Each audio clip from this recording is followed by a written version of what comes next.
decirlo así, la democracia de los modernos no es solo, y enfatizo lo de los modernos, no nada más para hacer referencia a aquella distinción que planteaba Norberto Bobbio, en el sentido de que la democracia de los modernos es típicamente representativa y la de los antiguos directa.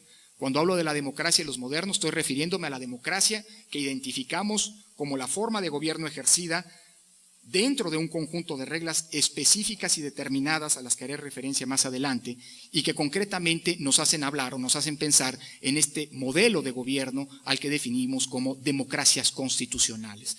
A esto me refiero. La democracia de los modernos, en este sentido, no es solo democrática, es decir, no solamente sigue las pautas y los procesos típicos de las democracias, sino que también implica la existencia de un Estado constitucional, o dicho en otras palabras, de un Estado de derecho. En efecto, estas democracias son por definición a las que llamamos democracias constitucionales. Por un lado, el carácter democrático de esta forma específica de Estado supone la inclusión de los destinatarios de las normas, es decir, los gobernados, en el proceso de creación de las mismas, y por lo tanto se distingue de las autocracias en donde las normas caen de lo alto. La diferencia no es que en las democracias haya normas y en las autocracias no.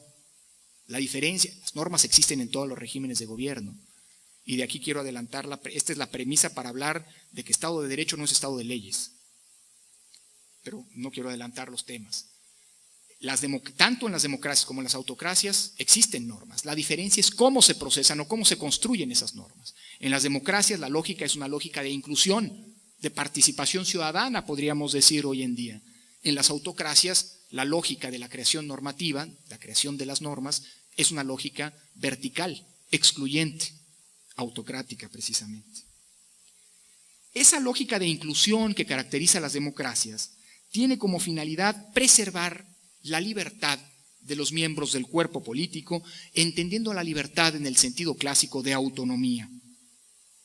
Tal como lo planteaba Rousseau.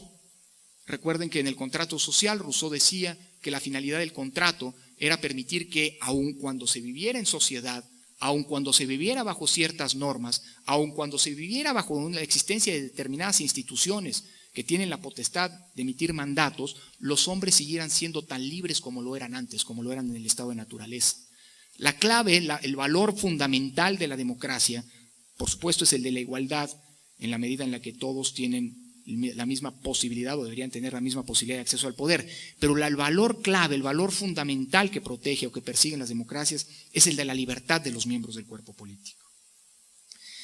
Por un lado, decía, esa lógica de inclusión tiene como finalidad preservar la libertad, pero también procurar que las normas, las leyes, es decir, las decisiones políticas, reflejen el sentir de la mayoría de los individuos que están condicionados a obedecerlas.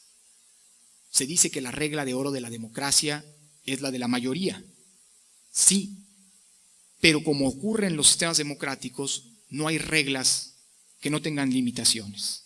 Y esto adelanta una de las primeras características del Estado constitucional. En el Estado constitucional, las leyes son leyes que tienen límites. Y esos límites están fijados, entre otras cosas, por el respeto de los derechos. Y es que en una democracia es cierto que la mayoría decide, pero no puede decidir lo que la mayoría quiera. Si esto fuera así, entonces habría tenido razón Alexis de Tocqueville cuando en La democracia en América señalaba que el principal riesgo que traía consigo, el principal peligro que traía consigo, intrínseco, el funcionamiento del sistema democrático, era lo que Tocqueville denominaba la omnipotencia de la mayoría y lo que podríamos bien traducir en la tiranía de la mayoría. Y la tiranía de la mayoría, no por el hecho de contar con el consenso de las voluntades de la mayor parte de los individuos de una sociedad, deja de ser menos tiránica.